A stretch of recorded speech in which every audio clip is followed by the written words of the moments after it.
Olá, queridos! Que Deus abençoe a todos vocês. Sejam muito bem-vindos a mais um Recado do Coração de Deus, a mais um dia desse estudo precioso.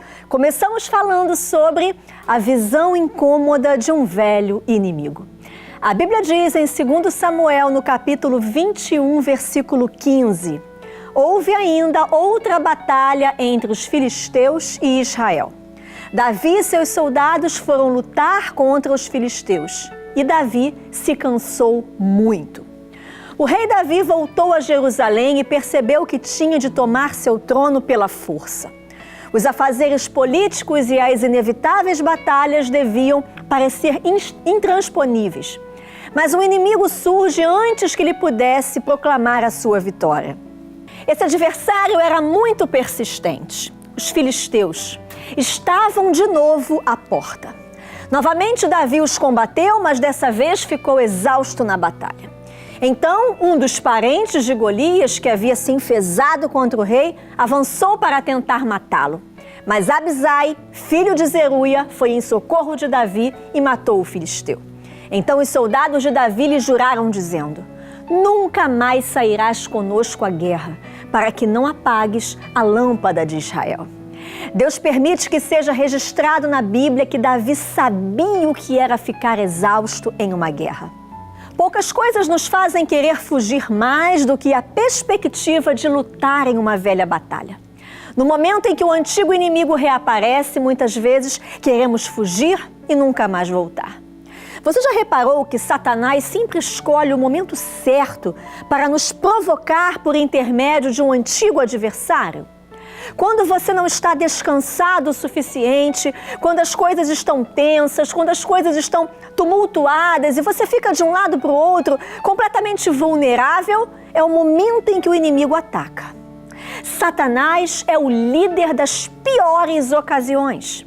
Ele espera pelo momento certo para puxar o nosso tapete. Acontece que o nosso tapete, o meu e o seu, está debaixo dos pés de Deus. E Deus tem em mente a minha e a sua vitória. Ele sempre vai nos conduzir dessa forma.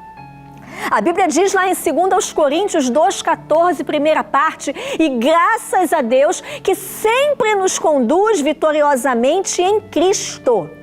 Uma das mais importantes verdades que podemos aprender com as contínuas batalhas de Davi contra os filisteus é que Deus sempre nos conduzirá em triunfo, mas da maneira dele. O Senhor conduziu o rei ao triunfo em todas as 4 batalhas mencionadas em 2 Samuel, do 15 ao 22, mas Deus garantiu a vitória a Davi por intermédio de outra pessoa.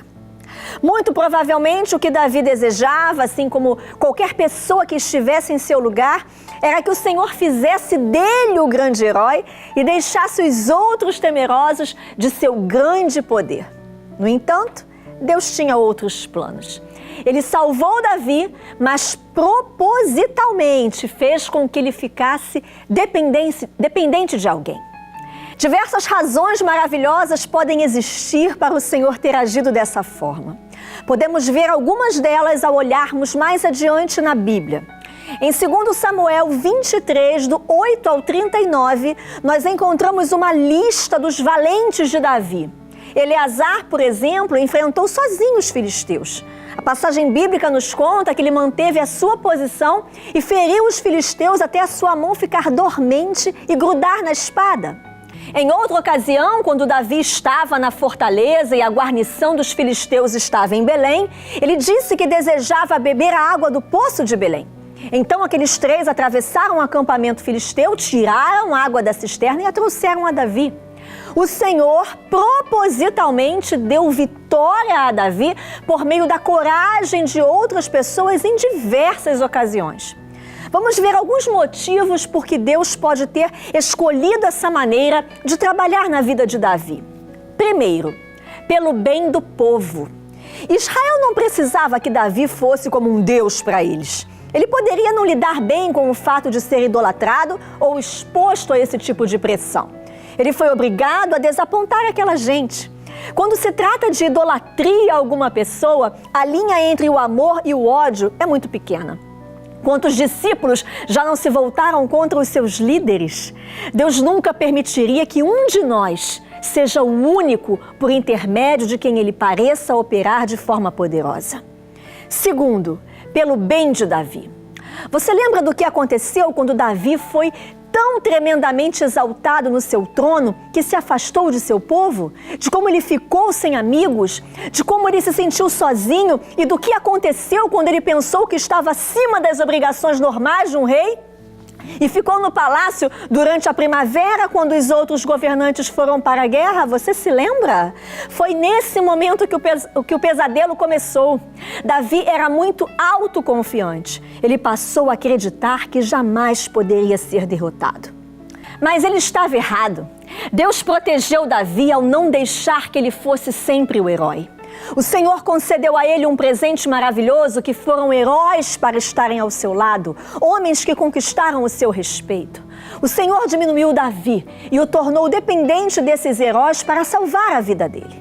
Queridos, nenhum de nós vai escapar dessa lição tão importante. Deus nos ensina a sermos dependentes e nos obriga a buscarmos ajuda. Terceiro, pelo bem dos homens que ele fortaleceu. As pessoas podem ficar desencorajadas facilmente se perceberem que Deus opera poderosamente por intermédio dos outros, mas nunca por intermédio delas mesmas. No entanto, o Senhor não tem favoritos. Ele responde a qualquer um que lhe pedir ajuda e usa todo aquele que se rende ao seu chamado. Ministrar a uma única pessoa é um ato tão poderoso quanto ministrar às massas. Um pregador ungido que fortalece milhares de cristãos, uma dona de casa que ora com a sua vizinha para que ela receba Jesus no coração dela, e uma mãe que canta um cântico de louvor para sua filha, todos esses são exemplos de obras poderosas do Senhor. Amém? Esse foi mais um dia de um estudo precioso e eu tenho certeza que toda essa preciosidade que o Senhor tem derramado para nós está guardada aí dentro do seu coração. Guarde mesmo, guarde como um tesouro e eu tenho certeza que a cada dia você vai crescer ainda mais na presença de Deus. Amanhã, nesse mesmo horário, eu aguardo por você. Até lá! Você já acessou o Facebook do Recado do Coração de Deus? Lá você encontra fotos, vídeos, mensagens, tem acesso à agenda de ministrações da pastora Andréa Rocha, além de poder registrar o seu testemunho de fé para que outras vidas sejam abençoadas. Acesse agora facebook.com/Recado Oficial e saiba tudo o que acontece em nosso programa. Facebook Recado do Coração de Deus, todos os dias perto do seu coração. Ela tem a capacidade de ouvir o silêncio, de interpretar sentimentos, de encontrar a palavra certa nos momentos incertos, de nos fortalecer quando tudo ao nosso redor parece desmoronar. Sua existência é um ato de amor. Ser mãe é gerar, cuidar, nutrir, amar. Durante todo o mês de maio, o Recado do Coração de Deus vai trazer convidadas especiais que vão contar o milagre que Deus operou na maternidade delas e ministrar lindas mensagens ao seu coração. Você que é mãe ou ainda vai ser, esteja conosco. Recado do Coração de Deus, levando a palavra de vida ao seu coração.